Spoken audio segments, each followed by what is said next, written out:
The lights are off and away they go. Extremely loose. He's managed to hold on. I think he missed the complete. That is crazy stuff. Side Freitas is on the grass on the infield floor. He slides through. He tags Richard Eck.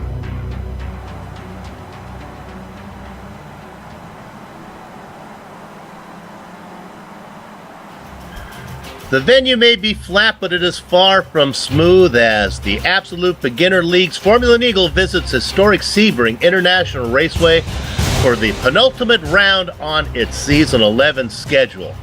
Three-time champion Errol Numm has a comfortable championship point lead, but one mistake from the Roland Estonian will let Season 6 champ Tuan Tran back in the hunt for the crown. How will it all turn out? We'll find out live as it happens right here on the Global Sim Racing Channel. From the Sunshine State, welcome to GSRC's Countdown to Green. Way up in the press box to bring you our Word's Eye view is yours truly, Bill Soupzon, joined by Adam Forever Young. Down in the production van, turning the knobs and pushing the sliders is the hardest working man in sim race broadcasting, our director Joe Peak, and the cameras at his disposal have been located, aimed, zoomed, and focused by GSRC's camera guru Dougie Beard. If you brought cyberspace into your place, then over the next 15 streamy award-worthy minutes, GSRC will bring you all the storylines, all the stats and facts you'll need to fully appreciate the 45 minutes of Skip Barber simulated racing that will immediately follow. But before we get into what's coming up, let's quickly recap the Round 6 action. Where 30 drivers took the starting grid at Sonoma, it was Errol Numm on the pole, his fifth in 6 qualifying attempts this season. Tuan Tran, David Third Degree Burns, and Pierce Shortfield Cocky formed up behind the Roland Estonian. Those 4 quickly separated themselves from the field and then from themselves, separating into pairs with Tran chasing Numm for the lead and Cocky pursuing Bird for third. As expected, with fuel running low, Tran stayed out a lap longer than Numm, allowing the Mama Jean driver to slam the door on the Bushfink yellow rival at pit exit. But it wasn't long before Numm got the lead back. But Tran did not give up, pestering Numm in the closing minutes until the leader made a mistake, and Tran seized the top spot and the win, his third of the season. Numm held on for an all-important second place, and Burns took third as Pierce Cocky lived up to his nickname Shortfill, sputtering across the line to get fourth. Now look, it took Formula Neagle 47 races to finally find its way to Sonoma, but this afternoon it goes one better as I reintroduce my partner Adam Young, who for the first time ever in 48 races will tell us about Sebring. Yeah, Soup, and of course, one of my big questions this morning was, how are these little cars, who can sometimes be a little bit on the fragile side, sometimes not, you'll be able to tackle this tough course known as Sebring? Well, I was informed by our director, Joe Peak, that they do race here with the Skip Barber cars in real life, so that obviously can be done. We're near Sebring, Florida, here for today at the former Air Force training base for B-25 and B-29 bombers in World War II. And just like out here where I'm from in West Texas, a lot of the airfields out there were those old airstrips for those training so they can get up, they can fly out in the ocean. Of course, out here it's mostly desert and fields and everything else that they can fly over, but great training grounds. This track itself, though, opened in 1950, the oldest permanent road racing circuit in the United States. Now, the first 12 hours of Sebring, probably the race that this track is most famous for, was in 1952, and they actually held the Grand Prix here, U.S. Grand Prix here in 1959 before taking it on up north to Watkins Glen. Now, they do have 3 configurations on this series. Of course, we're going to be driving the normal main configuration here for today, but you can also find a modified and club configuration here on iRacing. And this is the international course, which is 6 kilometers, well, at about 3.64 miles at 5.87 kilometers. It is flat. It is bumpy, and it is all things that, of course, make Sebring that you know Sebring for, and we, of course, encompass 17 corners, probably the most famous of which, and arguably the most famous of which, being Sunset Bend, right at the end of the track at corner 17. So with that, let's go ahead and take a lap around this place with the GSRC Skip Barber machine. All right, we've got Amjad Yaman to the GSRC Skippy, so let's do a lap around Sebring. Coming down to turn 1, even though this is a good passing opportunity, this corner is very fast and extremely bumpy. A great many drivers have seen moves go wrong into this corner, either because they lost it over the bumps or just miscalculated their speed. You can see with how the track narrows on exit, it's easy to go wide. From there, turn 3 also offers a good chance for an overtake. There's hard braking into here, but watch that curb on the inside because it can upset the car. From there, you swing into the 4-5 complex. Managing a good exit out of 5 is incredibly important. The tightening radius will make it tough, but as we come into Big Bend, you won't be getting off the power until you hit the hairpin. In fact, don't be surprised to see the slipstream come into play and offer drivers a chance to slingshot past you. With the gentle curve of Big Bend being to the right, it at least makes it easy to cover off the inside. Once you get on the binders, make sure not to get too greedy and overshoot this thing. It's also a bit tricky trying to go too wide at the exit with the way the track weaves back and forth, sometimes causing cars to come together. Now you're into the S's of 8 and 9. Once again, in the low-powered Skippy, your foot stays all the way to the floor, so simply try to straighten these out. This run does set you up for a chance to pass into Cunningham. Keep an eye on your mirrors, but if you're into the clear, hold to the left on entry. This right-hander seems like a simple 90-degree bend, but it's deceptively tough to get the best out of it. It also bleeds into Collier, where the track narrows and presents more dangers in racing door-to-door. As you approach Tower, watch out not to dip your wheels into the dirt under braking. And keep off the tall inside curb, which tends to send the car spinning if you climb it. Still, a bit of a ways to go on this long and difficult lap, but up next is Bishop.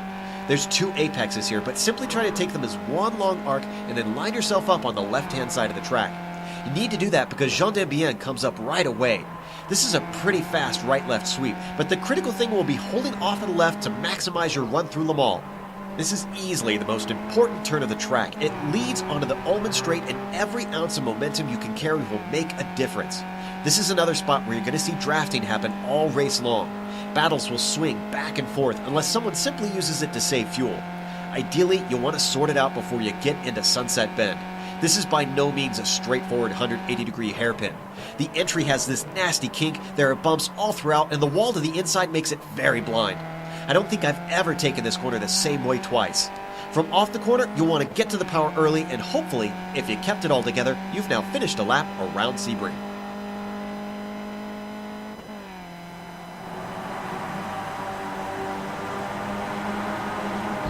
I'm Jed Yaman on the wheel, Joe Peak on the mic, taking us around Sebrings. And now, let's look at the point standings with 2 races remaining, this and one more.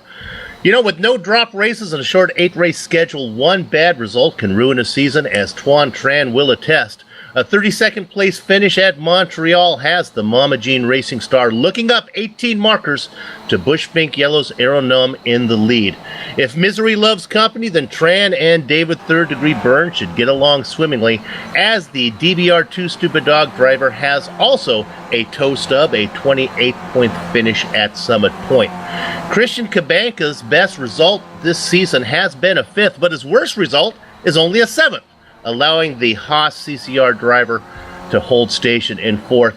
And for the first time this season, Draco Racing Pierce Shortfield Cocky finds his way to the top 5 overlay. Moving to the team championship, With a Dutch summer lurking seductively outside his window, Mama Jean Racing's Bastian Hausman has missed the last 2 rounds. He is here today, though. Couple that with Trans Montreal Wolves, and we find 2 stupid dogs powered by David Third Degree Burns and the Season 5 champ Vincent Bream, closing the gap to the lead to a measly 5 points. Errol Num single-handedly has Bushmink Yellow in third, but too far away to have a legitimate championship hopes. Michael Hofflandaisen and Andrew Leach have Am Racing in fourth, and Christian Tabankas consistently keeps Haas CCR Skippy on the chart. So, Adam, we've talked about the track, we've reviewed the last race, gone over the points. Now let's talk about the specifics for this afternoon's event. Yeah, before I say that, Christian Tabanka, you serious? 5th? 6th or 7th? Those are the only That's spots. it, all season long. Yep. How's that for consistency? Yeah, no kidding. All right, hey, Formula Neagle, here's what we're looking for your race details today in the Absolute Beginner League. This is the round 7 of 8. It is a penultimate round, and obviously a lot on the line. You stand a lot to gain or lose here at Sebring today. 45 minutes is going to be your race distance. Of course, they do run open setups in these cars. Now, we're looking at the possibility of one stop for fuel. Now, you've seen, if you follow the series, you know that we've seen a couple of races where people cut it pretty close on fuel, sometimes to the not good part of it. So we'll have to see if that maybe makes some people nervous, and if they do indeed try the one-stop strategy. 20 incident cap here for today. There are no fast repairs in this series, Soup. Let's go ahead and follow up a little bit more about pit stops, as it plays such an important role in this series. How friendly or difficult is pit lane here at Sebring? Well, you know, some of it also depends on the kind of car that you're driving and everything else, at least as far as pit entrance. I don't really see too many problems as far as pit entrance. It is one of those, kind of like Watkins Glen, for guys that race there quite a bit, that you probably want to announce to the cars around you that you're getting ready to come in. That way you don't get ran over on the outside of Sunset Bend. The real trick here is going to be pit exit. Pit exit can sometimes be blind to the cars that are on the racetrack as pit exit goes around the outside and kind of snakes its way going into one. So you really want to kind of make sure that people know that you're coming out too. Otherwise, going into one on the outside of one can end up being, well, exciting and not so much in a good way. So pit entrance and the pit exit can be really key here today, especially if those take place in traffic. With qualifying going on right now, I can report that it looks like, we saw that Errol Num was fast in practice. Looks like he's fast in qualifying too. About 0.4 of a second faster than David Burns. Is Sebring the kind of place where Burns might be able to hang on to the coattails of Num? Well, you do have a little bit more drafting opportunity here. You got a couple of longer straights, particularly from turn 5 going through the Big Bend down into the hairpin at turn 7. That will be a place to watch out for as far as some drafting. And, of course, you got a couple of long straightaways on the back end of the course, all the way stretching from turn 13 going down to turn 15, and then a couple corners, and then you're right back on a straightaway. So you have plenty of opportunity to draft a little bit here. And so, yeah, he could hang on to the coattails. Okay, it looks like there is about another minute and 15 seconds in qualifying left, as I'm looking here at the last time to 13:48. Do we have time, Director? Do we have to go to the grid, or can we go to the grid now? Okay. Let's go to our grid right now, and we'll run these down 10 at a time. On the pole, it's Errol Num and David Third Degree Burns, Tuan Tran, Pierce Cockey making up row 2. Bastian Hausman and Vincent Bream behind them, Christian Tabanka and Andrew Leach in row 4. Rounding out the overlay there is Nico Roman and Floris Bashar. Yeah, going up to 11th position here is going to belong to Luke Trueholz. I don't think we've seen Luke here too much here lately, but he's racing today. Mikhail Rugenbrake starting alongside of him. Stefan Larkamp in 13th position. Liam Quinn starting in 14th. Ludwig Sauer in 15th. Mikhail Hofflandaisen starting in row 8 on 16th position. Neil Bamber in row 9 in 17th. Andy Bonar in 18th. Henrik Kamara in 19th position. A little bit further back than I'd like to see Henrik, but look for him to maybe try to make a move early on this race. And then Williams Martin da Silva starting in 20th. Hidden Blackjack, Luca Furlick, Rodrigo Capriel Fiera in the double duck spot. Kevin McKnight and Austin Espety in 23rd and 24th. Paulo Prado and Hugo Hernandez Gutierrez behind them. The next row is filled up by Andrew Moore and Kevin Mills and Ari Sijas and Thomas Kick in 29th and 30th. Adam? Okay, we'll run through these real quick here. They're getting ready to grid. Mark King in 31st, John Richard in 32nd, Frederick Neptune in 33rd, Roger Prickin in 34th, Edgar Cincinelli in 35th, who just likened this track to an autocross parking lot, Christopher Hancock in 36th position, Tony Matthews in 37th, Michael Keymont in 38th, Didier Schmidt in 39th, Guillermo Barros in 40th, and going to 41st and 42nd, Patrick Hingston and Fabian Youngblood did not put down a time here today. 42 names on the entry list. Not sure if all of those are going to fill up onto the grid. We'll keep an eye on them. We can report that Barros is out there. It actually looks like Patrick Hingston is the only one not actually currently in the session. All right, so we're going to get 41 drivers taking the green flag right now. 40 of them all behind your pole sitter, Errol Nunn, put in a 2-minute, 23.5 second qualifying lap, literally 0.4 of a second faster than his nearest competitor, David Burns. Tran, of course, with the points lead.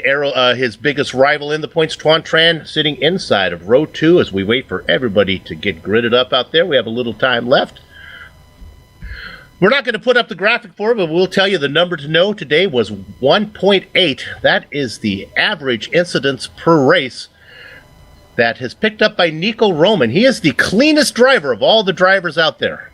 I wanted to draw some attention to him because I mentioned that he might have been a newcomer. He has quietly done that, entering in 5 races so far this season. He's sitting in 9th right now, so let's hope that he's able to continue his cleanliness. Here for round number 7. The penultimate round of this 8-race Season 11 schedule. Errol Nunn, your 3-time champion on the pole, looking to pick up his 4th crown. Tuan Tran would like to pick up his 2nd, sitting back in 3rd. We can report that Bastian Hausman is here for Mama Jean Racing in that team championship as he has teamed up with, of course, Tuan Tran. The lights are up right now. They are in that battle with Brame and Cocky, or for Burns and Brame for 2 Stupid Dogs. The engines start to harmonize. Gather up the chickens, take cover behind the cows because the horses are out of the barn. And it is Errol Nunn leading the stampede into the first left-hand sweeper. Following behind, it is Burns, Tran, Cocky, and then a little side-by-side going back out there with Hausman. And he's in there with Kabanka. You can really fit a lot of cars through there through turn 1, but man, it narrows up in a hurry as you head to turn 3, 4, and 5. Everybody seems to be clean so far. This is good news. Ooh, one guy running wide out there. Did not get a chance to see who that was, but going down that first Big Bend straightaway here, I think it might have been Vincent Brim. I think got pushed a little wide there, but he's back going straight in on pavement. And why that is important is there is a team championship. He's racing for that 2 Stupid Dogs team, teamed up with David Burns. Only 5 points separate those teams from each other at the top of the chart, but right now it is the Bush Fink yellow driver of Errol Nunn out in front of Burns right now as they go single file through 10 and 11.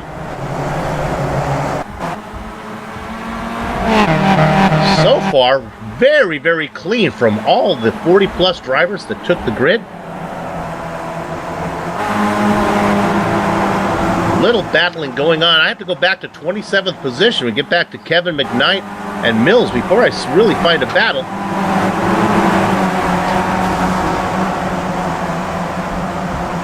And it looks like Austin Espety got into Gutierrez. You know, I was just looking at Austin's car here, and I have to wonder what exactly happened because I know that he actually got ran into a few corners ago by Paulo Prieto. So did he have any kind of suspension damage that maybe caused that incident there? Very much could have happened as he didn't know what he had going on as he got into that right-hander, and the car got away from him. Talk about getting away. That's what Errol Nunn has not been able to do on this first lap. And we're looking at Hancock. Here. Oh, he got off. Oh, my goodness. Right in front of Youngblood. Maybe Neptune really was able, maybe just clipped him. We look at Handu. Now, this is young Neptune on the inside here. Watch this as Neptune just gets by. Maybe actually clipped him a little bit going by and turned him into the wall. Good news is it was a minor incident, not the big one. Now, up front, we talked about getting away. Numb has not been able to do it, even though he was considerably faster in qualifying. We talked about maybe Burns able to hang on in there. Yeah, but we should go take a look at this Floris Bashar and Andrew Leach battle for 7th and 8th position, or excuse me, 8th and 9th position, I believe, now on the racetrack. These guys are going at it pretty tail, and now looking at Luke Trueholz. Luke Trueholz is going to make himself known in this battle, taking a look to the inside, I believe now. They're heading into turn 7 here, and he's going to take the spot away from both those guys. I think they got a little too focused and trying to fight with each other, forgot about everybody behind them. Bashar's claim to fame is he is the 5th driver only to lead a lap in this series, other than the top 4 that we see all the time, Numb, Burns, Strands, and Cocky. Bashar actually now is passed as he gets taken over by Mikael Hofladezen. So Bashar going the wrong way. Well, he qualified 10th, now back to 11th. Really, that's the best battle going on the track. Oh, look at this. We're looking at Andy Bonar in 19th position. He's working there with newcomer Stefan Larkamp. Larkamp in the blue machine, Bashar up in front there in that, there you see it, that kind of citrus and black flavored car. Citrus and licorice. I like that. Licorice, really? Yeah. Okay.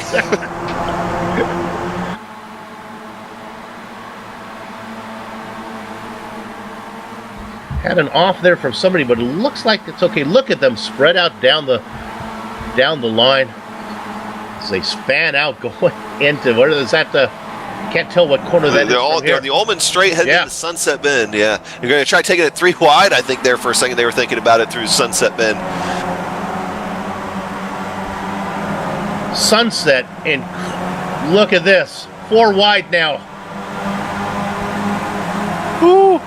I said right at the start of the race, you could really fit a lot of cars into that space there, but man, does it start to narrow up in a hurry after this. You're looking at there, now they are 2 wide as they work the car on the outside there.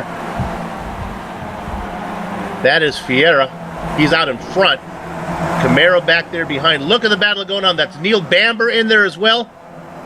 Trueholz. Oh, I hear some contact somewhere. Let's see if we can find it. It was Trueholz. Yeah, Trueholz, I think a little ghost contact. And then Larkamp got into the back of him. That settles down a little bit, that battle for 15th. Not missing anything up front as the leaders continue to mind the gap. It's a 6-car train. The last one, the caboose, is Christian Cabanca. It's interesting about Cabanca is he actually has spent time in real-world Skippy. Go ahead, Adam. We missed. We went right off the battle with Fiera and Trueholz and all back there just at the wrong time because, man, going through. I want to say it was turn 7. Going into turn 7, Rodrigo decided he was going to go ahead and dirt track that thing around the corner. Is going to lose a couple spots because of it, and able to hang on, get it straight, but it really jammed those guys back up again. I feel like my mom must have felt right now watching me and my brother's horseplay in the house. They're having fun, but somebody's going to end up crying out there right now. These guys back at this battle for 15th. It's really kind of gone back to 17th now with Trueholz, Bambi, and Andy Bonar. And Trueholz, correct myself there on that one, the new driver. Look at that, and getting a little bit loose is Bamber. That's going to let Bonar get on the inside. Watching back there, here comes Larkamp. They head down into Sunset. One of the bumpier corners you're going to find on the iRacing surface. He backs out. And Larkamp gets into it. He had to back out. He gets into it with Bamber. And also that, and it's with Guillermo Barros, and I didn't get a chance to see who else, too, right at about the same time. So 2 incidents going on track about the same time.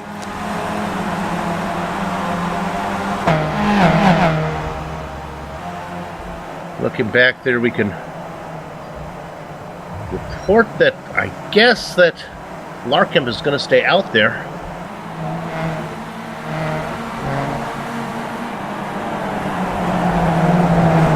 Looking at this battle now for 22nd. This is Andy Moore.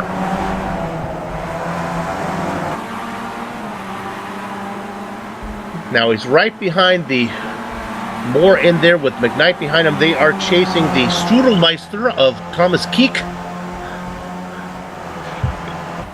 Now, if you want to see a guy almost save a car, but ultimately not, I mean, he really drove that thing. Got to go back to 28th position, Frederick Neptune here, the last time he went into turn 1. Man, that thing was sideways all the way through turn 1. Almost had it, but ended up looping it right at the very end of this thing. It just a tremendously long slide out of it without actually ever hitting anything. Whoops, there's the tail end of it. We'll see if we can back up a little bit more. Adam, tell me what you saw. Tell me what you're seeing here. What you see here, and we can ride along with him. We'll get a great perspective here.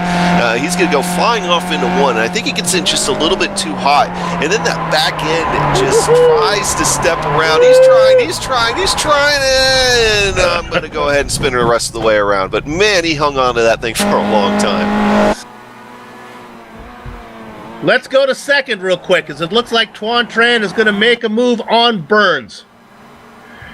He's getting to the inside. Actually, he'll be on the inside now as they come down into Sunset, and it looks like Tran's going to get that done. You see him there in that purple and yellow machine with the yellow, purple and black machine with the yellow rims. Tran moves up into second, and it's Burns and Cocky. The last two cars, Bastian Hausman and Kabanka. Looking big picture at the team championship, you have Tran and Hausman for Mama Jean Racing running second and fifth. Go ahead. Okay, I'm sorry. I had to go back and look for something here, and I'm not sure if we're going to be able to get it, but we just had on his lap 3, big I saw a lot of damage to Roger Prickin's car. Went back to try to find it. Kevin Mills, I think, missed his braking point going into turn 7. Took out Roger Prickin and also Frederick Neptune, and that maybe was the cause of Frederick Neptune's problems a few laps ago. Maybe he had some suspension damage that caused him to slide that much, but some heavy contact back in the pack that I thought might be worth mentioning there, but I don't think we're going to be able to go back and take a look at. 37 cars still on the lead lap. Cars that are a lap down that have had trouble. Luca Freilich, Paulo Pareto, Christoph Hancock, Austin Espity, and Patrick Hingston. I don't think Patrick actually took the grid up front, and it's Numb and Tran. Just to follow up on my points championship for the teams, it's Tran and Hausman running second and fifth for Mama Jean Racing. Burns and Brame running third and seventh for Two Stupid Dogs. So that championship looks like it's going to remain close going into the season finale. 6 cars up front as we ride on board with the caboose right now, Kabanka. We talked about it. He has Mr. Consistency. 5th place his best finish. 7th his worst finish. And like I mentioned, he does have real-world Skippy experiences. He has been in it at the Skip Barber. Actually, I think he was in the 2017 their challenge where he finished 9th out of 30 real-world drivers. We've talked about your front 6. And there you see them. Some action up front. Look at this. Tran was peeking. It's good to know that he can do it if he wants it. Adam, we saw this before where Tran follows Numb around for the whole time, stays on 1 extra lap. Sebring a little longer, kind of harder to do that extra lap here with this being such a long track. Yeah, I think it's good. That's why fuel mileage can very well play a role, and that might be too why you don't really see a whole lot of these guys maybe trying to make moves in that front 6 and just staying single file. A, you don't want to lose track and lose time by trying to make a move, but B, maybe they're a little bit closer than even what we thought. Maybe on trying to do that one-stop strategy. I mean, it's a shorter race. I mean, this is one of the 45-minute races, but at the same time, you're in the gas a lot at this track.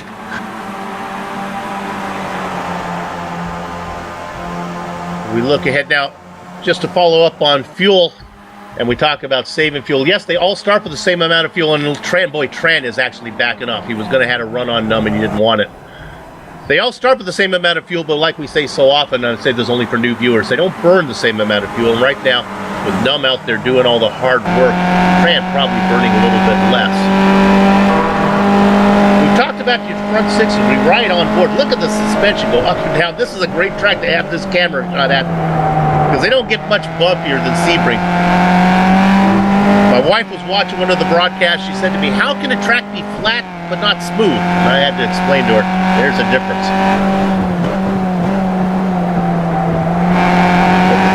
Not just a little difference either. Not a lot of elevation here in the flattest state in the nation of Florida. And when usually you build a track on an Air Force base, on an airport, you're going to have a flat track. And our director says it's the original pavement. We've been looking at the front six, and that. Go ahead. Right through that last section, Euro just really kind of slid it through. I mean, Euro's got a kind of a reputation for doing that, but man, he lost a lot of time. Twan might be doing something here. He drives way over toward the wall. Twan Tran has a really good run here. He might be going for the lead. We'll see if Euro Numb lets him have it. He fight back here to the inside of Sunset Bend. He fights back to the inside of Sunset Bend. Tran is working him. Not happy to sit back in this race in second right now. He is working. The best view of that from David Burns. You know, Euro's really good at when he needs to sliding this little car around on those small tires. What I just saw is this might be one of those tracks where he's got to be really careful about doing that, probably because of the surface like we were just talking about. I mean, if you slide just a little bit, you're going to lose a ton of time. So it might have to be a little bit on the careful side. And of course, Numb needs to finish, Tran needs to finish in front of Numb to close the gap. But also, if he can put a little pressure on Numb and make him make another mistake like he did last round, and if Numb were to finish farther down the order, I'm sure Twan wouldn't object to that as well. We've talked about the front six, which is awfully good. Let's go away from this for a second, and we'll talk about seventh position. This is Andrew Leach. And here comes Vincent Brame trying to make a move, and he does. So Brame gets up into seventh. Again, this has team championship significance here as Brame racing for Two Stupid Dog. Let's go back to Hoffland Dazen, and now look at this 10th place. That is Bashar and Sawyer side by side. Sawyer in the kind of blue flavored machine, Bashar in that inside car, kind of orange and white, if my rods and cones are working for me. They continue to race down there. Now they work through this complex here, and finally it is Sawyer that gets the nod out in front. Bashar Quinn watching the whole thing. Because Rugenblink back there. Rugenbrink back in 13th position. Going wide, Fiera going wide out there. He's going to lose 15th position to Kamara as they go side by side.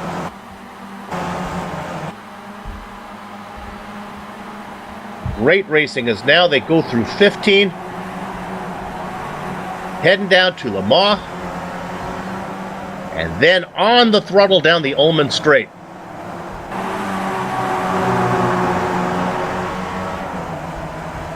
Nothing. And a Rugenbrink has spun, and oh my goodness, getting around him was Kamara and Fiera. Maybe the best on view might be from Fiera, as he'll get a view. Well, first we'll look at here from Rugenbrink. Watch him as he spins, and then he gathers it back up. And that was Fiera gets around as well. He was second to the incident, but might give you the best view. But right on board with Fiera right now. Rugenbrink is 2 up, I believe. Watch this. There you go. Whoop. 1, 2. Where are you going to go? It goes around. Nice job.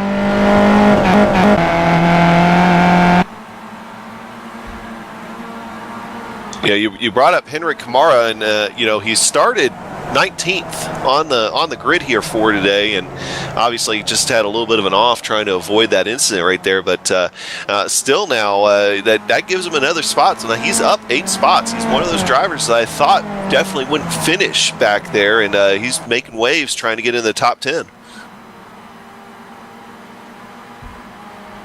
There's been a few races this year where Henrik Kamara has shown some real speed, and I think he's we're always looking here in the Absolute Beginners League, who's going to be the next guy that's going to be able to get up there and start to contend. And I think the more experience Henrik Kamara gets in this car, the more and more I think he might be one of those guys you might have to watch out for in the future. Front 5 now continuing to race in line. The caboose is beginning to have trouble sticking in there, and that's Kabanka. He's beginning to fall back now, 1.5 seconds behind Hausman. You want to talk about a hard charger. I believe 22nd position is Youngbluth. Is this? Let me see if my stats are correct on this. Oh, that's why. Yeah, Youngbluth didn't put in a qualifying time. He's up a ton. Ooh, okay, so Floris Bashar, we talked about him a few times earlier. This could be another spot for Henrik Kamara. He was running 10th. Look at this. We're going to go up front as there is a battle. Num working on the inside, Tran on the outside, going through Sunset. Watch the momentum now that the purple and black machine will have as they come down to the start-finish line. Oh, and that's how we do it. Num has decided to come in. If it gets too hot, sometimes it's best to get out of the kitchen, and that's what the Roland Estonian has done. We've seen this before, Adam, where he pits early. Yeah, what I was getting at a minute ago, your 10th place driver, I think had some sort of mechanical failure because he just drove it straight into the tire barriers. You could see him trying to work the wheel, and the sim just wouldn't turn the car. And Floris Bashar is out of this race. Yeah, we're looking for that run right now. Bashar, of course, qualified in 10th position. Not going to be able to find that one. So, while he is one of the 5 drivers to lead a lap this season, it's not going to happen today at Sebring. And now it's a 4-car train up front. Maybe we can check in on Errol Num. See how he cycled out. Does he have anybody in front of him? Not really. But we've seen this before, and we've worried about it before. But really, I think he really enjoys having the clean racetrack around him instead of a drafting partner. Well, yeah, because here's what he's thinking, and this is why Tran, I think, cannot afford to stay out there. He's got to come in and try to hook back up on the coattails of Num. Num knows he's faster, and he just can't pull away. So if he can leave those guys behind, run some hot laps by himself. I mean, his qualifying time was, 3, 4, 5 tenths of a second faster than the guys he's racing with. That's why I really think Tran cannot afford to stay out and hot lap, because his hot laps are not as hot as Num's. In fact, let's see right now as they come around. I think it's now you got to come in. Somebody's got to come in this time. You can't afford to stay out, boys. They're not listening to me. See, at the same time, though, you also think about where Tuan Tran is in the championship. Yep. He has to have a little bit of help in order to do something. You see David Burns maybe trying to make a move on him here to get ready to head into Sunset. All right, let's see. I think he's going to get around him. But, it's like at some point, though, you might think that you've got to do something different than what Euro Num does in order to try to close that gap and just hope that something happens. Oh, boys, there we go. Tran knew, Cocky knew, and Hausman knew. Burns didn't get the memo. So now, where is Num? Is one lap enough? Num's Achilles heel this season has been his pit crew. No fault of his own, but they are notoriously slow.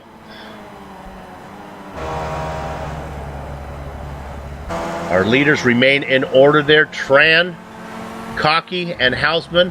Looks like Hausman is going to be first to move. Now, where is Num? He should be coming. They pull out. I don't see Arrow. They are well out in front of him. Num's going to come back in. He's going to file out in 4th.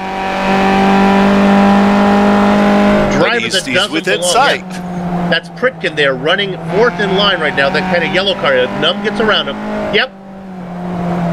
And I think that's fine. Everybody's happy with that one. Arrow would have liked to leave them behind, but at least they're all still in the hunt. Hausman out in front by 1.5 seconds. Probably doesn't have the pace to stay out there. And was it because he took less fuel? Well, not really. Num was in his box for 15 seconds. Tran was in there for 12. Hausman for 10. Once again, the slowest of all the drivers, Errol Num. 5 seconds longer in the box than Hausman.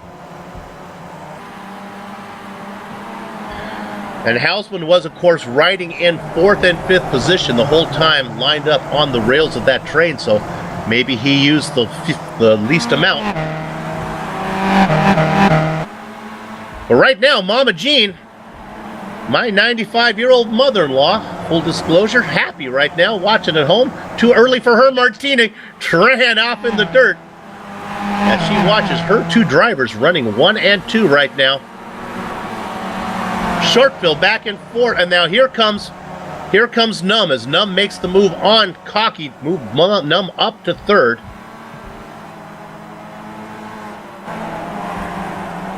Yeah, let me explain myself. And here comes our leader, David Burns is coming in. So, we talked about only 5 drivers being able to lead a lap this season. Well, right now, Christian Kabunka, not sure if he actually got credit for leading that lap. I think he did, actually. Yeah, so he did. Even though Burns, I think, was in the pits and might have crossed the start-finish line first. Kabunka is your new leader. 6th of the season. Kabunka, Leach, Hoflandaisen yet to pit. Roman and Fietta. We'll keep an eye on Burns, who's rolling right now. He's coming out of his pit lane. There goes Hausman by. Num has got around Tran. Now Burns is going to be out first. Not sure if he's going to have the momentum to keep it. I think he does. Burns slots in, well, it's going to be 7th overall, but 2nd of all the cars who have pitted. Ahead of Num, Tran, and Cocky. Hausman out in front by 1.2 seconds. They begin to close a little bit. Hausman probably happy that he has Burns as a cushion between him and Num. Meanwhile, the drivers who have yet to pit, Christian Kabunka. Euro just really stuck it in there and actually overdrove that corner for just a second there. Boy, the action up, well, I want to say up front, but really of our leaders, very tight. And there goes, that is Num making the move on Burns now. So trying it again. Woo, he gets it to stick that time, though. That wasn't for the lack of driving either, not, with that car almost not sticking, man. The back end of that car was every which way but Sunday. So now Burns slots in behind with front of Tran with Cocky in the caboose position. The interval, though, with all the little horseplay going on for back there in 2nd position, Bastian Hausman 1.4 seconds up with 18 minutes of racing to go.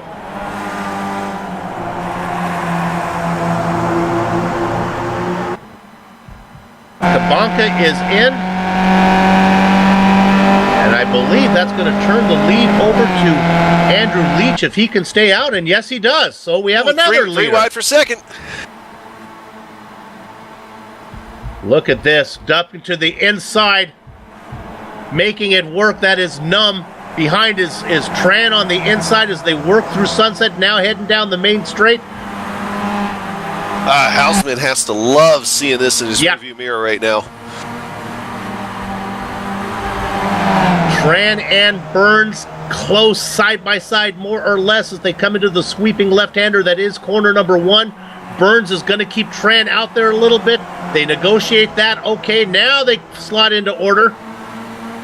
Num, Tran, Burns, and Cocky. And how far ahead is Hausman? Well, it's only 0.7 of a second now. Here comes the Estonian. He is rolling. Meanwhile, we talked about not many drivers leading laps in this series. We've had several new ones here today. Add Andrew Leach to that list. As Leach and Hofflandaisen run 1-2, the two teammates for Am Racing up in front. Right on board Hausman, looking back at the hounds that are a-chasing.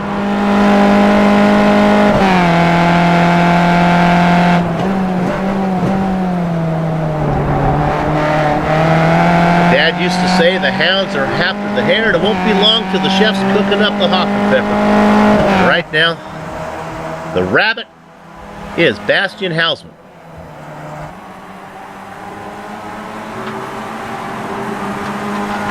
Now, just ahead of Hausman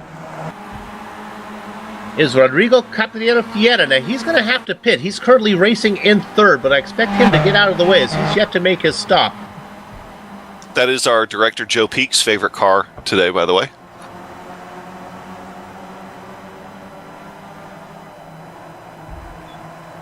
As they work through Le Mans, coming down the straight. I really wouldn't be surprised if I see Rodrigo, pit this lap knowing everybody's behind him. Pitting in from Hofflandaisen, he's racing in second. Look at this now. This is Fiera. He might just be pulling the inside here, and just in order to have a good run into pit road. We'll see. I'll bet you that. I bet slows way up. Yeah, he knew he had to pit, and he had to hold that. Otherwise, but that cost Hausman the lead there. Hare Num's going to get around him. And Cocky now looking to make a move back on Burns as Cocky wants to get into the fight.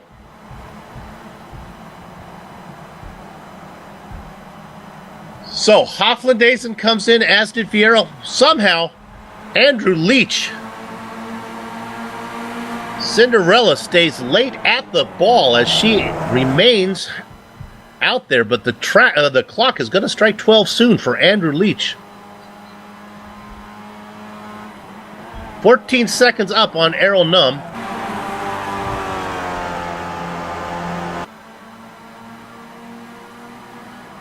Last two cars to pit, Leach and Bambi, Neil Bamber, racing in right now in 9th position.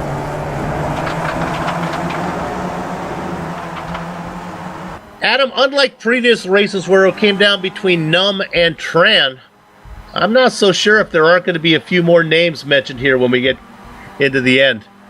Hausman and Burns and Cocky just seem to be positioning themselves to get in the battle when it matters. Yeah, and the key right now is going to be trying to stay up there because Euro Num's been driving a great race, but he hasn't exactly been mistake-free as you see Hausman right up underneath Euro Num's wing right there. So all it's going to take is just one slip up, and then that's going to change the entire complexity of this race. And Hausman Hausman's right there to try to take advantage of it. Great shot as they come on that little gopher cam there. Bush Fink Yellow out in front, then the two Mama Jean cars behind him. DBR 2 Stupid Dogs with David Third Degree Burns, and then Draco Racing, Pierce Cocky.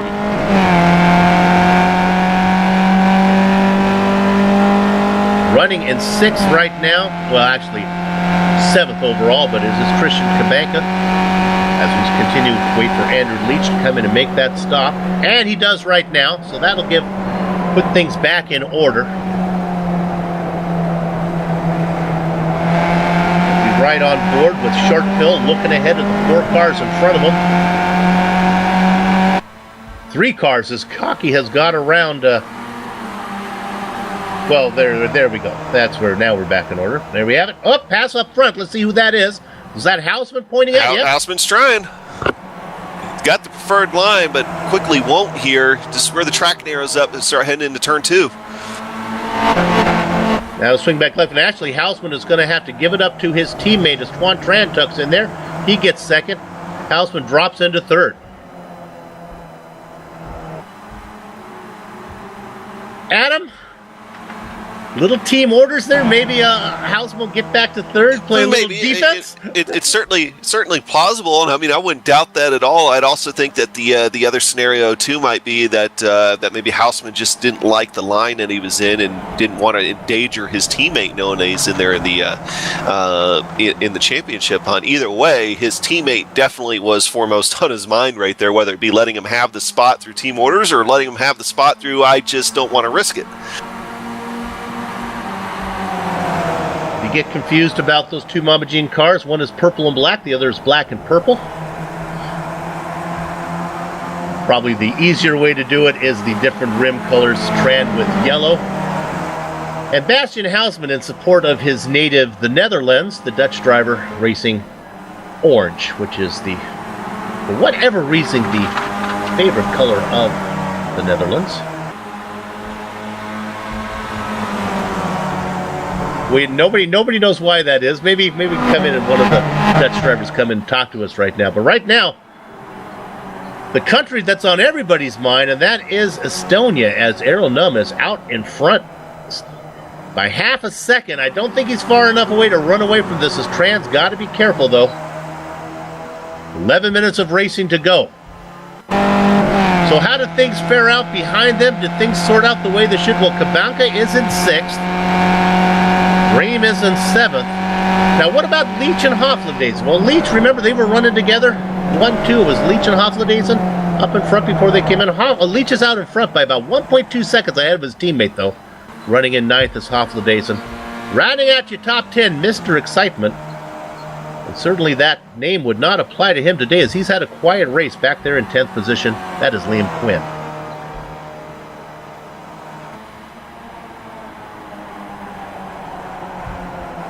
28 drivers still on the lead lap, the last one being Didier Schmidt. 2 minutes and 15 seconds behind the leader. That's about 10 seconds ahead on the track of Errol Num. 10 seconds ahead with 10 minutes to go. Probably he's going to fall into the clutches of this 5-car train before the checker flag falls.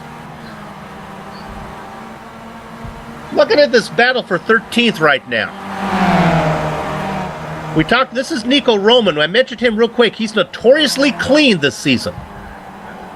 Has the number to know of 1.8. That's his average incidents per race. And right now he makes a clean pass. He gets passed. Nope, let me correct myself. Yes, he gets passed by De Silva. But it was clean. Roman back to 14th. De Silva up to 13th. You see Henrik Kamara back there. We were talking about him earlier on. He's running in 12th right now. He ran into trouble a little while back, and so that unfortunately stalled his movement up, getting up into the top 10. So, kind of one of those things for Henrik, but he's still up 7 positions from where he started. Whoa! I think it was Hausman just had a moment. We can probably go back and catch that one. It just happened right there. He's going to have a little bit of an off, and Bastian is going to lose 2 spots. So the cushion that Tran had is gone now as the cushion drops back to the caboose position. Watch the black and purple machine. Adam, you saw it. Yeah, I'm trying to see if we're in the right part of the track here. I think we are, but he's going to get pushed wide. You see him. Whoa, okay, I didn't see the slide part of it that got him out there. There he is. He runs off into the dirt, and he ends up having to come back across the track, just loses all that momentum. He's going to have to give up the spot to Piers and Cocky. Well, that's going on.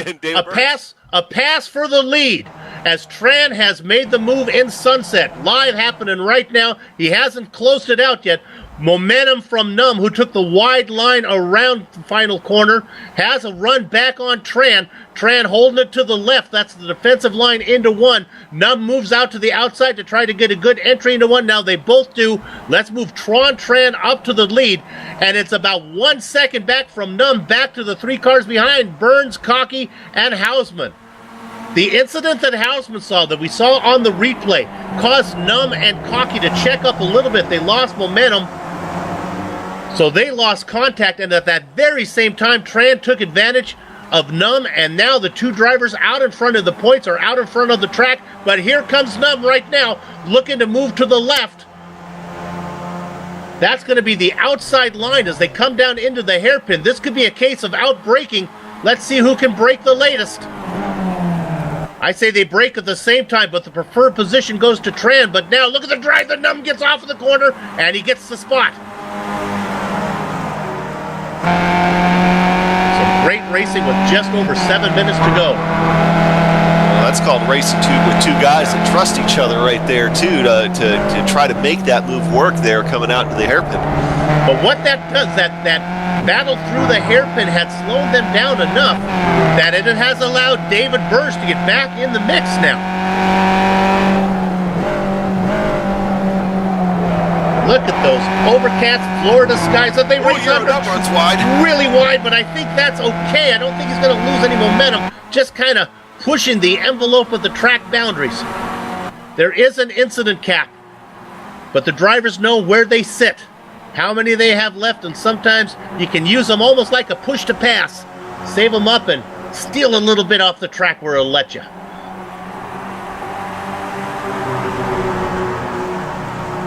That section of the course right there, that 11, 12, 13 section, right before you head down into this long straightaway here, that has been an area where Euro Num has struggled just a little bit. I'd say if you're Tuan Tran, that's going to be an area where you're going to be looking at maybe making a move as we get closer to the end of this race. Tran peeking in on Num.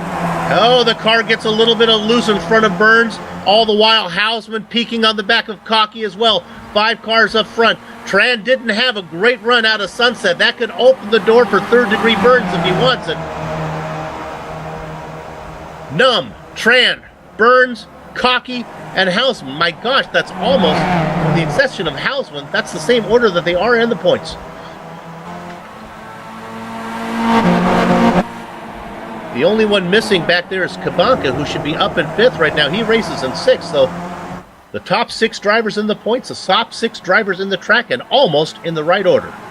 They work now into Big Bend. This is a sweeping right-hander that is really more of a curvy straight with these skippies.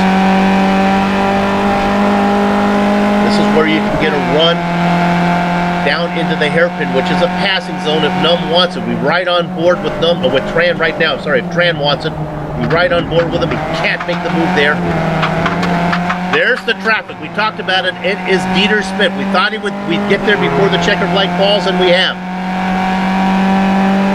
For Smith, this is a tough job for a back marker because he has not 1 but 5 cars to let around. Yeah, on a track that can sometimes be tough trying to find a way around traffic like that. So the possibility is higher than it usually is. This can very well shake things up as they get closer to him. Now, as you come into Bishop, if you'll just maybe stay to the right side of the track here, maybe a little bit of a lift. All right, the middle will work, I guess. As he worked his way over, lift 1, 2, 3, 4, stay out there 5. That works. Nice job. Somebody save him a bear claw at the next back markers United meet. A good job there by Didier Smith. 4 minutes of racing to go, and GSRC's attention remains on the top 5 right now. Oh, is that Smith from the back getting loose? If there's ever a time to get loose, you might as well do it after the leaders get by, Didier.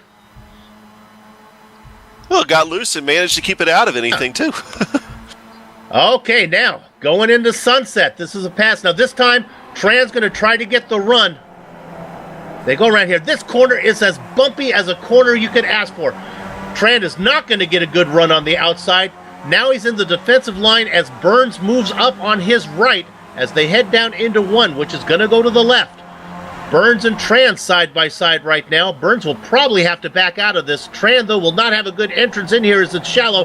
Burns will have a run. Burns continues to fight on the outside. Those guys have to be careful that they don't let Num get away.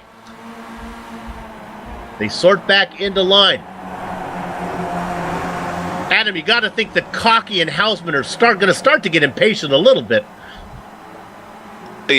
Probably. I mean, especially as you get a little bit closer. But Hausman also has the advantage that he knows that his teammates up there, and he may not want to throw it in there as deep and endanger him if it ends up in that type of situation where he's even close enough to endanger him. But right now, these guys need to be on their toes. I can't believe I'm saying this, but Euro, and I've said it a couple times kind of already, but Euro Num does not look like he's flying as straight as he normally does. One slip up from Euro Num, it's going to jam up all 5 of these guys, and that's where Piers Cocky and Bastian Hausman really need to be up on their toes, and that's where they have the best advantage of best chance of making up several spots at once. With lap times at 2 minutes and 23 seconds and only 2 minutes and 15 seconds of racing left, this is the penultimate lap. I think the guys are going to see the white flag this time by. Tuan Tran has to figure, where do I make the pass? Do I do it into 7? Do I wait to do it into sunset? Do I do it after sunset and a drag race to the start-finish line? We'll find out. But all the while, he's got to worry about Burns, who would like to get a win.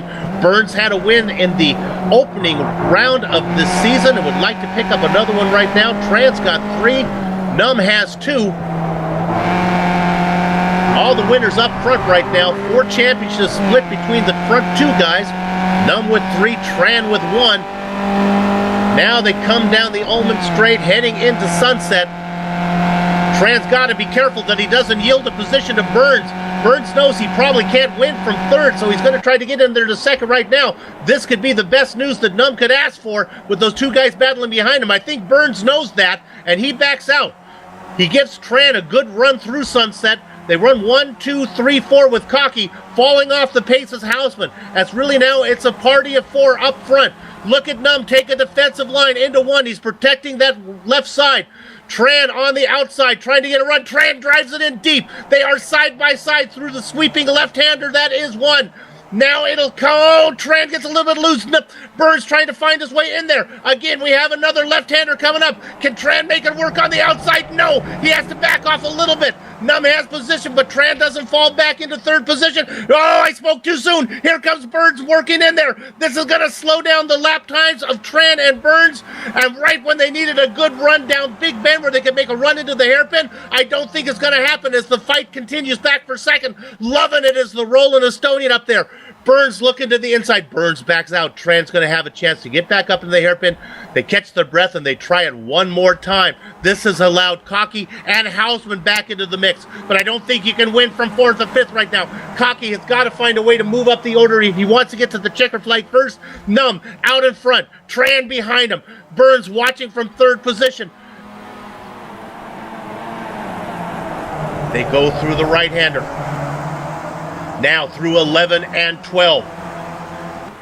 There's going to be a right-hander coming up. There's a chance for a pass here if Tran can get in the draft as they go through 13 through Bishop, which is kind of a sweeping left-hander. Tran too far back, 3 car lengths back, and dropping. The man who's closing is Burns. Now 1 car back of Tran right now. Now Tran starts to close up on Num as they come into 15. There's only a few corners left. The important corner here is going to be corner number 16. Lamar coming up right now. The question is who can get the best drive. They all swing far to the left. Here comes Num through. He through cleanly, as does Tran. Tran with a really good run. I think he's close enough to be in the tow. He's 2 car lengths back. He has 1 car length back and a coming. The defensive line from Num. Tran swings to the outside now. He's side by side. He's a half car length ahead. He has now pulled ahead. He can close the door if his spotter says he can, but he doesn't. He's tipped by Num. They're sideways. Everybody gets around. Num is good. Going loose out there. That is Cocky who couldn't make it. Up in front, it's going to be David Burns who's going to take advantage. Burns gets the win. Hausman 2nd. Num is going to have to take 3rd. Tran limps the car across in 4th. Cocky gets 5th. Num is going to let the spot back. Num slows down and gives the spot back to Tran in a show of sportsmanship. But I don't think iRacing is going to score it that way. I think iRacing has scored it Num in 3rd, Tran in 4th. Are there any other battles out there to find? Let's go ahead. I think Hofland-Dason has come in looking for a battle on track anywhere. How about all the way down to Bamber? Bamber in 12th position is ahead of Nico Roman. No, Roman, the clean driver out there. Right now they work through Sunset. I'm not sure if Roman's going to have anything for him as they head down. Maybe I spoke too soon. As they head down towards the start-finish line, is there enough time for Roman to get there? No, as they cross that beautiful, well-marked start-finish line with so many black and white checkers. Bamber gets 12th. I'm sorry, 15th. Roman gets 16th. Let's go to the last cars on. Let's go to 21st position, Director. These are the last cars on the lead lap. If they're still racing, and I think they are, this is a battle for 21st between Barros and Edgar Sancinelli. As they come through 15, now heading into Le Mans, if Sancinelli can get a good run, and Barros is going to go way off and get a cut course, and I think he's going to have a slowdown penalty, and I think, well, we were going to have a good finish here. I think Sancinelli is going to be able to lock in 21st position, as Barros is going to have to settle for, well, actually it's going to be, I think it might be 24th overall. Our timing scoring probably a little bit off. Yeah, it's going to be way off now, so let's stay on these guys. There's only a few more corners. Give them a little love right now as Sancinelli comes across. I'll give you the official timing and scoring here as they come across this well-defined start-finish line. Actually, I wonder if the start-finish line is the beginning of the checkers or the end of the checkers. There he goes. Yes, Sancinelli gets 23rd, Barros gets 24th, and all the lead lap cars are in. What we're going to do right now on the Global Sim Racing channel is take a short break, but don't go far. We will be back to run down the entire finishing order, talk to some of the drivers, and then close up shop. Back in a few.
Welcome back to the Global Sim Racing Channel's coverage of the Absolute Beginner League's Formula Neagle.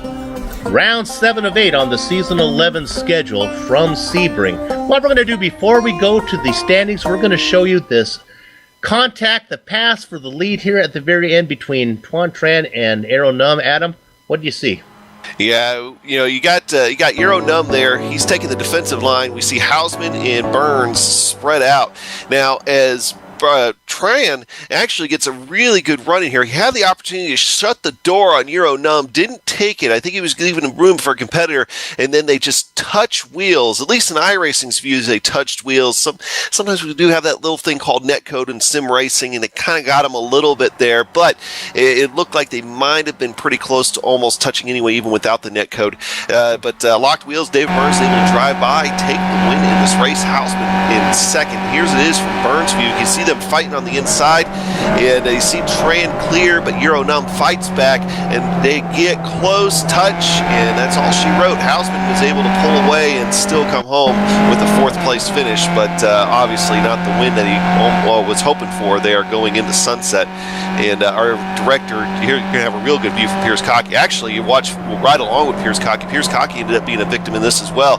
He sees Tran, and he takes evasive action to go to the outside of Tran, and then almost misses everything, keeps sliding and slides into the tire barrier, but he was able to pull away and still bring it home in 5th position after that contact.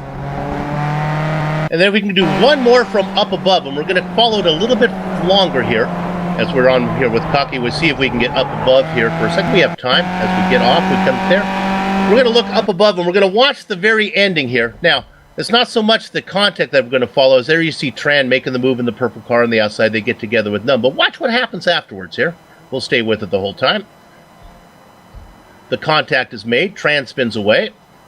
And now if we can stay on with Aero. Look at Aero. You see him going underneath there. As he comes to the start-finish line, he's going to slow down. I talked about the start-finish line being well-defined. Well, maybe not, because actually the start-finish line is the very front of the finish line. And watch how Num slows down, tries to let him by, but he crosses the front just before Tran gets there and gets credited with finishing in 3rd, and Tran gets 4th. So sometimes the best laid plans still don't go quite the way you wanted. Let's run down your finishing order right now as we come back. David, 3rd degree Burns. He won the season opener. He picks up his 2nd win of the season right now. Bastian Hausman, who was back in 5th position watching the whole thing happen, takes advantage of the incidents in front of him, comes home in 2nd. Aero Num, Tuan Tran, we just talked about that. 3rd and 4th, Piers Cocky, after banging it in the wall, brings it home in 5th. Christian Kabanka, we talked about his best finish being 5th, worst being 7th. How about a 6th place today? That'll work. Vincent Bream, the Two Stupid Dogs driver, going to have a good scoring day as Burns win. Bream comes in 7th. For Mama Jean Racing, Hausman in 2nd and Tran in 4th. That race for the team championship continues to be close. Mikael Hoffland-Dason, Andrew Leach, and Liam Quinn round out your top 10. Adam? Yeah, how about Ludwig Sauer bringing it home in 11th? I don't think we talked at all about Ludwig here today. Very quiet race. Henrik Kamara was making moves early, but he's going to have to settle for 12th position for today. Rodrigo Capitello Ferrari coming home in 13th. Andy Bonar in 14th. Neil Bamber in 15th position. Nico Roman, who is cleanest driver so far. We'll see if he still retains that title going into our last race. He comes home 16th. Andy Moore 17th. Fabian Youngbluth in 18th position. Tony Matthews in 19th, and Mark King in 20th. 4 drivers still on the lead lap, led by the Strudelmeister, Thomas Kick, as he goes in 21st. 22nd, 23rd, and 24th was John Richard, Edgar Sanchinelli, and Guillermo Barros. Then we get to the guys who had trouble 1 lap down. Frederick Neptune, Didier Schmidt, Roger Pritkin, William De Silva in 28th position. 29th and 30th to Eric Seahas and Kevin McKnight. Adam? Yeah, looking at Roger Pritkin's car, I'm surprised he's able to get 1 lap down. He's pretty tore up there, so good job bringing home what he could. Mikael Rubenreich coming home in 31st. If I can talk, 31st, 9 laps down. Floris Bashar, 32nd. These guys all ran into trouble. Luke Trueholz, 33rd, 34th. Hugo Hernandez Gutierrez, Michael Kiemont, 35th. Stephen Larkamp, 36th. Kevin Mills, 37th. Luca Furlick coming home in 38th. Paulo Prito in 39th, and Christopher Hancock in 40th. 30th position. And rounding out the field as far as who actually started the race, Austin Esbetti having trouble really early on in this race. He'll come home 41st, and Patrick Hingston did not take the grid, so he'll be scored 42nd. Okay, I've ran down our winner today, David Third Degree Burns. David, usually I wait till Easter time to watch the Ten Commandments to see the Red Sea part, but my goodness, I may not have to because I just saw it happen for you. Nice job on that win there, coming out of Sunset. Can somebody explain to me how that happened? Because I still don't believe that actually did. How did they manage to hit? That's unbelievable. You had a good, you were back there running in third. I was a little bit worried. Let's jump earlier in the race there where Num did his usual come in early, and when you watch the broadcast, I was so worried that you guys were going to stay out there longer and let Num run those hot laps. Well, sure enough, you guys knew to come on in as soon as you could. You stayed out a little longer than the rest of the guys. Yeah, I knew I had a similar lap time to Eero. It wasn't that far off, and when Toon was staying out, I thought Toon was going to do his usual of I'm just going to stay out and run it until it's dry. And I thought, well, I'm sticking with him because I thought I knew we could be faster. But when he dove in at the last second, it unsettled me, and I was like, all right. So I had to do another lap. I couldn't. I had fear of hitting the cones trying to go into the pit stop in there, so that's why I went in at that lap. Yeah, when I looked and I said, this is going to be trouble, then I looked to see your qualifying time, and you were relatively close. You qualified second, so you had the pace. Then it was just a matter of whether it was a 5-car or a 6-car train going on, just kind of position yourself. Were you thinking you had a shot out of there? You just didn't want to be too far back in the train at the end? I was going to have a darn good try at it, mate. To be honest, when I got closer towards the end of the lap, I thought the only chance I've got is going around the outside, because I saw what Eero was doing. He could brake later into the inside corner and hold the line better, so there was no chance of getting there. So I thought I was going to go on the left, but actually when it got to the last lap, I had one of those flash moments of, do you know what? I think I need to be on the inside here. For some reason, something said to me, be on the inside. And as I said that to myself, that's when they came together, and that's probably how I managed to get round, because if I'd have been where I was, I probably would have connected with Toon. Let's back up even like 1 lap or 2 laps before the checker. I was a little worried again that the fighting you were having with Tran, that you're going to lose contact with Num. Was there a time there where it felt like to me, you said, okay, I'm just going to let Tran get back in line so we don't lose contact with the leader? Yeah, a little bit. I mean, to be honest, I was having a lot of fun there because Toon and I have both got VR, so we both can race really close, although there was one point I think our wheels got a little bit interlocked. But when we got to the hairpin at that point, I thought, no, if I keep fighting with Toon, we're all going to lose Eero. So I backed in line, and I thought my only chance is the last corner. I'm going to get you out of here on this. We're going to go over to the team championship, which really is exciting with Hausman and Tran just a few points ahead of you and your partner, Vincent Bream. Vincent had a pretty good finish today. He comes in 7th with your win. We got a good race here for the team championship going to that finale. Yeah, I was just looking at that before coming in here at the score there. Vincent's really, I mean, wow.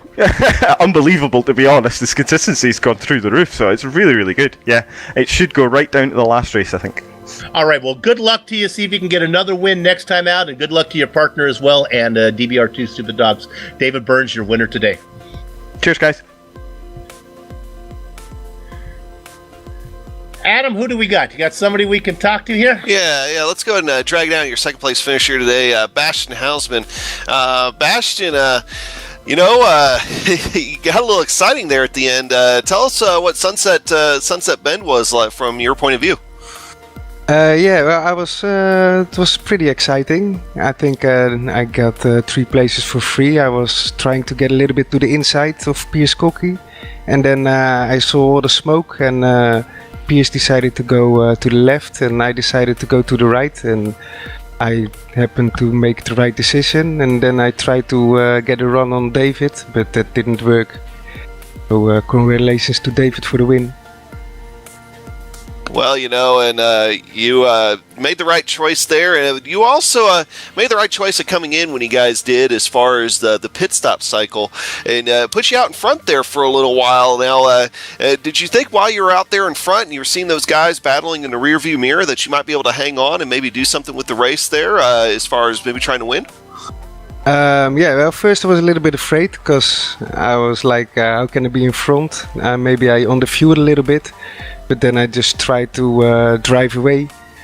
The aero space was so fast, and I had problems with the back marker, so he could passed me pretty easily. That was in the last corner. Else I would have made it a little bit harder. And then my cooling, external cooling failed, so it got a little bit hot, and I decided to let 2-1 pass me, because else I might make a little mistake or something. Hey, I think Soup has a question here for you. Okay, we talked about the rim colors during the Mama Jean racing cars. Mama Jean races those purple and black machines, and Tuan, your teammate, races yellow. What can you tell me what the connection is with orange and the Netherlands? The orange is not in the flag at all. Why is orange and Dutch tied together? Do you know? Actually, I don't know why it's orange. Nobody does. It's the baby. You have the thing above the flag. I don't know how you call it. Yeah. It's like a banner or something. And that's orange, but I don't. I will look it up and I tell you next time. Next interview, I'd like to find out Yes. why orange is related to the Dutch and the Netherlands. Hey, final question: the points race really close now between Mama Jean Racing and Two Stupid Dogs. What is your schedule like? Can you make 2 weeks from now? Do you think you can be here for the finale? I believe so. It's only the last race I was on vacation, so I couldn't. But I believe I don't have to work the next race, so. I'm gonna be doing my best there. Okay, congratulations on the second place finish today. Yes, yeah, it's been granted a little bit, so it wasn't my own work. Take them when you get them. Bastian Hausman, runner-up. Good job. Can we close up? We're going to do real quickly one last interview here as we'll talk to the AM Racing driver of Mikael Hofland-Dazen. Mikael, you had a nice race, mostly with your teammate there, Andrew Leach. You guys went 8th and 9th. You guys were together for most of the race. Yeah, I started way back in P16, had a great start, and after the first lap I was behind him. And we talked a little bit, trying to go in the same time in the pit stop, but I just had too little fuel. I had to go in ahead of him. Thought I would lose him, but it actually turned out I was right behind him and actually managed to take him in the end. Got him at the end. Honestly, I was a little bit worried as Andrew stayed out a long time with Sebring being such a long track and him being the last guy to pit. I was worried he wasn't going to make it. Especially, I figured you guys, if you had to come in, I thought he would have to come in as well. But I guess he's fast, but also economical with fuel. Yeah, I mean, I hadn't had any slipstream at the first stint. Andrew had the Vincent all the time. So I think that's a big factor why he could stay out one extra lap and get a bonus point. You happy with the way your season is going for both you and your team? I'm very, very happy. Sonoma could have been better with the crash, but the season has been great. I've been picking points after points, and Andrew missed 3 races, I think, in the start, and when he came back, he got straight into it and have been taking good points also. So I'm very happy. Okay, look, we're going to get you out of here on this one. You're a successful driver. You're up there a lot. I call your name a lot during the broadcast. I'm determined to get it right. So we have it recorded so I can replay this one. Let me hear the exact pronunciation, first and last names. Mikael Hofland-Dazen. Okay, I got it. You watch me in the season finale. Watch how good I am with that one. Mikael. I will. All right, thanks a lot, man. Good luck. First thing you got to learn, don't give Soup ammunition for anything. He really will use this. Oh, I got it now. I'm going to be a native speaker before the season's over. Good job, Mikael. Okay, that's going to wrap it up for here on the Global Sim Racing channel. Boy, those were some fun interviews. I really like it. It's fun. Adam, you know, it's fun when we always enjoy doing a broadcast, but when you get to do a series for a long time, you get to know the drivers. It's kind of fun, huh? It really is, you know, learn their different personalities and everything else, and a bunch of good guys. I really love the ABL series. You know, they put on a good show too, and you know, and I made mention earlier, you know, when you're seeing Euronum and Tuan Tran fighting it out, some of those moves were by 2 guys that you wouldn't do unless you trusted the guy beside you, and that's what you find in this series. And they do trust everybody in the Absolute Beginner League, and we like to thank them for organizing this series. Of course, we're talking about Formula Neagle and contracting with GSRC to broadcast. And thanks to the company's equipment and software that you see on the screen right now that we use on the broadcast. A special thanks to Eric Eckham and Casey Lalonde for providing the background music used throughout the broadcast. See the screen for how to contact each of them. And I'm excited for this one. 2 weeks, we'll be back with Formula Eagle Series August 27th for the Season 11 finale. No. From Daytona. No. We are going under the lights at the Daytona Road Course in these Skip Barber machines to get ready for some drafting action there. GSRC is going to be there, and we hope you join us. If you'd like to find out more about GSRC, including dates and times for all upcoming broadcasts, your best bet is www.globalsimracingchannel.com. We're also on Twitter at GSR Channel and Facebook at /Global Sim Racing Channel. So we'll see you here in 2 weeks. Look how exciting it was when they had to come out of Sunset to get to the start-finish line. Imagine coming out of the bus stop and heading down to the start-finish line at Daytona. My gosh. Finally, on behalf of the man whose voice you just heard, Adam Young, our director Joe Peak, and our camera artist Dougie Beard, I'd like to thank all of you for watching. With that said, we're off to have fun storming the castle. So, until next time, race clean, race hard, and we'll see you on the track.